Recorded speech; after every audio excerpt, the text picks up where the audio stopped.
How's it going, everybody? I am Jason of JasonsRealm here, and today we're just going to recap Week 16 in the NFL. So, without further ado, we've got a lot to cover. Let's get going. First up, we have the San Francisco 49ers at the Tennessee Titans. Titans escape with the win, 20-17. San Francisco, at the time, I thought they blew their playoff chance. That was until the Rams-Vikings game, when the Rams beat the Vikings, which kind of saved them.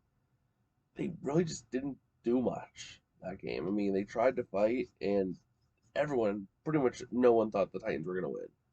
So the 49ers had all the momentum and everything going their way, but they lost. They blew it. And they don't have the easiest schedule coming up, as they have Houston, which is pretty easy for them, relatively speaking, and then the Rams. Not an easy schedule going forward. In Tennessee, this was their game to show that they can win without Derrick Henry. And I think they did a good job of it, because the Titans came out there saying, we're going to win this. We're going to try to keep control of this division. We're going to try to win out, or at least get a win here, try to secure this division. And they did it. They did it without Derrick Henry. They showed they could have a formidable run game without Derrick Henry. And Ryan Tannehill did Ryan Tannehill things. And they end with a relatively easy schedule, playing Miami and Houston. Next up, we got the Cleveland Browns at the Green Bay Packers. Oh boy, this was an interesting game. The Packers win 24-22, but Cleveland fought hard against a tough Green Bay team. They started out flat, and they didn't really get anything going until the second half. But when they got going, they were rallying back. Their defense almost shut out the Packers in the second half, and the offense got going and made it a close game. They close with at least one winnable game against the Steelers. And then they go back home to face Cincinnati. Not the easiest road ahead, but still a decent road ahead for them to try to sneak that last playoff spot. It's going to be tough, but they can. And Green Bay, they just dominated the Browns in the first half. I mean, they outplayed the Browns any chance they got. Multiple picks in the first half, and just secured the ball well. The second half was not their half. Their defense started giving up points. Their offense couldn't get going. But this game likely secured them the number one seed, as they finish against the Vikings and Lions. Likely a 2-0 finish for them. Unless they rest their starters week 17, then maybe the Lions snag that win. Next up, we got the Indianapolis Colts against the Arizona Cardinals. The Colts winning this one 22-16, and Indianapolis showed relative balance. They showed that they can use their passing game effectively and not rely on it. They were carried by Jonathan Taylor, especially with his first play of the game. It was a huge burst run. I think it was like 48 or 58 yards or something. First play of scrimmage for them, and it was a great game for them, especially because the Cardinals were looking to win. They were embarrassed the week prior by losing to the Lions. So the Cardinals had everything they were playing for. This was their third week in a row that they were trying to clinch, and the Colts just outplayed them. The Colts finished against the Raiders and at Jacksonville, so a pretty easy road ahead for this team. And as for Arizona, they had no holder for their kicker. Their kicker had an awful night, only making, I think, one kick that whole game. It was not pretty. I watched that whole thing. It was not pretty to watch. Well, it was for me being a Rams fan, but if I was a Cardinals fan, it would not be pretty. And the Cardinals, they the the Cardinals lost it more so than the Colts won it. The Cardinals, they had a bumbled snap that Kyler picks up, runs back to the end zone, and chucks it to no one. Safety in the second quarter. And then they had 11 penalties for 85 yards. You're not going to win football games like that. You're just not in this league. So the Cardinals beat themselves more so than the Colts won that game. And Arizona, I don't know how they're going to rebound here. They play at Dallas this week. Then they play against Seattle. This team that was once promising, looking like they could win this division and win their division, is now on the precipice of losing it to the Rams. And I love every minute of it. Next up, we got the New York Giants at the Philadelphia Eagles. This was a blowout. I didn't watch it. I was an hour away watching the Rams game. I saw little bits and pieces, but from everything I saw and looking back at what happened in that game, it just was a complete blowout. The Giants didn't have much quarterback play. They haven't had much. I mean, Danny Dimes is their best bet, and even still, he isn't the best. Um, they couldn't run, and Philadelphia was able to do anything, including get 2 picks. And they finished against Chicago in the football team. So for them, it's going to be a rocky road ahead. Philadelphia, on the other hand, they did whatever they wanted. Their D was able to get 2 ends, 2 sacks, and they were able to just run away with it offensively. And they finish with momentum. They finish at Washington and then versus Dallas. Likely a 1-1 finish for them. Okay, we have my favorite game of the week next. The LA Rams at the Minnesota Vikings. The Rams win 30-23, and just watching that game, the Rams just dominated early. I was scared because I've never seen the Rams win by dominating early and dominating throughout. They kind of dominated early against the Colts, but almost lost it and snuck away with the win. Same here. The Rams have not been able to start and finish a game well. They have not been able to go start to finish without struggling. But the defense only gave up 6 points. The offense gave up the remaining 17. The offense gave up, what was it, a pick six? Or no, it wasn't a pick six. But it was a touchdown play because it was an interception and it was at like the 2-yard line. And then off another pick, the Vikings, if I recall correctly, drove down the field, got the touchdown. And the Vikings also got a field goal because Matthew Stafford threw a pick right at the 11-yard line. The defense had to bail him out. The Rams end at Baltimore against San Francisco. Not the easiest road to win that division, but they very well can do it, especially the way the Cardinals have been struggling. Minnesota, on the other hand, showed good defense. It's just their offense was ineffective. You're not going to win football games by your offense only putting up 6 points. That's not going to happen in today's NFL. Trust me. Ask the Rams against the Patriots. 13-3? Yeah. No. You need offense to win, and 6 points ain't going to cut it. And Minnesota ends with a pretty tough schedule. They play at Lambeau against Green Bay, and they play at home against Chicago. So likely a 1-1 finish for them too. Up next, we got the Buffalo Bills at the New England Patriots. Buffalo winning 33-21. And Buffalo, they were dominant early. They continued their dominance throughout the game and were able to limit a Pats team with a very high ceiling offensively. I mean, we've seen this team run up scores against good opponents. And we've seen that defense hold their opponents down, and the Patriots just couldn't do either of those last week. And Buffalo is going to end against Atlanta and New Jersey. Future Jason here. In editing, I realized I said New Jersey. I meant New York Jets. Call me a bozo in the comments. I don't know why I said that. Now, New England, on the other hand, they seem to be in free fall. They were on top of the world, on top of that division. Then they dropped 2 straight. They couldn't get it started early, and the game got out of hand early for them, and they just couldn't recover. And they're going to end against Jacksonville and then at Miami. So they have kind of 2 get-right games almost. Up next, we've got the Tampa Bay Buccaneers at the Carolina Panthers. This one finishes a 32-6 Tampa Bay victory. And Tampa Bay proved that they don't need Mike Evans, Chris Godwin, and Leonard Fournette whenever they got Antonio Brown and Le'Veon Bell in that roster. That was a great showing that they're able to bring new guys in and hit the ground running.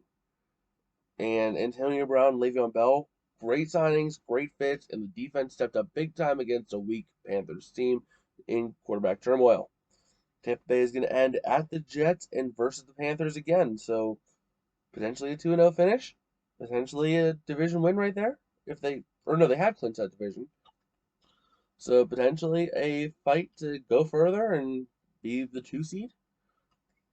Carolina, on the other hand, they're in quarterback turmoil with no clear starter going forward. You got Cam, you got Darnold. They're both looking equal at this point. And I think if I'm the Panthers, I'm looking at maybe drafting a quarterback. Without Christian McCaffrey, they have no run game, so they really hurt in that regard too. If Christian McCaffrey can stay healthy, then maybe Cam Newton or Sam Darnold will suffice, but not without CMC. Carolina is going to end on a tough schedule. They have the Saints up next and Tampa Bay, both on the road. It's going to be a tough road ahead for them. Up next, we got the Jacksonville Jaguars at the New York Jets. This one ended as a 26-21 Jets victory. Now, this one, I saw little bits and pieces. Didn't really see a whole lot. But Zach Wilson had no weapons, and the run game was decent. But then again, you're talking the Jags defense. The Jags, on the other hand, they were able to pass anywhere they wanted on that Jets defense without a run game. So that really just goes to show what Trevor Lawrence can do against certain NFL teams. But then again, it's the Jets. The Jets finish out against Tampa Bay and at Buffalo. The Jags end at New England and versus the Colts. Both teams have tough schedules finishing out. They're both going to be bottom basement dwellers in their divisions, so let's just move on. Up next, we got the Detroit Lions at the Atlanta Falcons. This one ending in a 20-16 Falcons victory. Now the Lions, I kind of am cheering for the Lions at this point. They're like right there in my number 2, number 3 team right now. Especially because Dan Campbell is proving that if his team was winning more, he would be Coach of the Year material. He is taking this Lions team that is utterly defeated and giving them motivation and pushing them each week to be their best and go out against good opponents. Ever since that Vikings game, I mean, even early on against the Rams, he pulled out all the stops to try to get that team or to try to get that Lions team to win. It didn't work, but Dan Campbell is a hell of a coach right now. I like the guy, and the Lions have a young core on offense, so they have a lot of potential going forward. And I would watch out if I was in the NFC North. In the next couple of years, you could see a Lions team shooting up out of the ground. Lions end at Seattle and against Green Bay. Not the easiest road ahead. They might be able to sneak out a win against Seattle, so we'll see about that. But Atlanta still struggling. They've really been struggling since that 28-3 loss. They don't really have much in terms of weapons. The only thing that comes to mind is Kyle Pitts, and he's all right. He's not like a top receiver, but he's what they got. And they don't have anything for Matt Ryan. And Matt Ryan isn't even he's a solid quarterback, but he's not like a great top tier quarterback. And the Falcons end at Buffalo and versus the Saints, so it's not going to be the easiest road ahead for them either. Okay, for our next game, we got the Los Angeles Chargers at the Houston Texans. This one ending in an upset Texans victory, 41-29. Now the Chargers, their defense it always has been. It's been a huge weakness for them, and it was on full display today. The offense couldn't bail them out, and the defense they sucked, giving up 41 points to that Houston Texans team. That is almost an embarrassment of a team that's even considering playoff ambitions. And not to mention, they have a tough road ahead, playing the Denver Broncos at home and then going to Vegas. So, I don't know how they're going to try to pull anything out of this. This season, the Chargers are pretty much done for, in my opinion. Now, Houston is still fighting to try to make a statement. The defense held strong against that Chargers offense, and they were able to contain them to 29 points. And the offense decided that this was their day to go off and feast. And the defense got, if I recall correctly, it was a game-clinching pick on Justin Herbert. So the Texans, they looked great today. But they end at San Francisco and versus Tennessee, so not the easiest schedule going forward for them. So we'll see how they finish. Up next, we got the no contest game between the Baltimore Ravens and the Cincinnati Bengals. This one ending out in a Cincinnati blowout, 41-21. And Baltimore, they looked dead. They had no quarterback play. They had a guy they just signed, I think it was like a couple days or the week before or something, and Josh Johnson. And the defense they buckled. They couldn't hold this Bengals offense. And they're going to end against the Rams and against the Steelers. Maybe I see one, maybe two wins there, depending on if Lamar comes back. But even still, Lamar's status is in turmoil too, as to whether he's coming back or not. And Cincinnati, they look amazing. Whenever they have Joe Burrow on the same field with T. Higgins and Jamar Chase, watch out. Because those two with Joe Burrow, that is a scary trio right there. And it was on full display. I had T. Higgins on my bench, and I think he had like 40 some fantasy points that I missed out on. So, yeah, those guys, top of the line for that team. And they have a lot of potential going into these playoffs. Okay, up next, we got the Chicago Bears at the Seattle Seahawks. This game wrapping up in a 25-24 Bears victory. And Chicago surprised the world. All I've got to say in this game, Big Dick Nick, you're back. And Chicago, they're going to end against the Giants and at the Vikings. We'll see how it goes. It could go either way for this team, especially that Vikings game. And Seattle, they tried to knock off the beaten down Bears team. They couldn't. They've just looked awful this season. This is their first losing season in a long time, and it shows. They're looking ugly. I would not want to be a Seahawks fan right now. I mean, yes, you got hope going forward with your draft capital, but Russell Wilson's probably going to be gone. I could see maybe Pete Carroll being gone next season.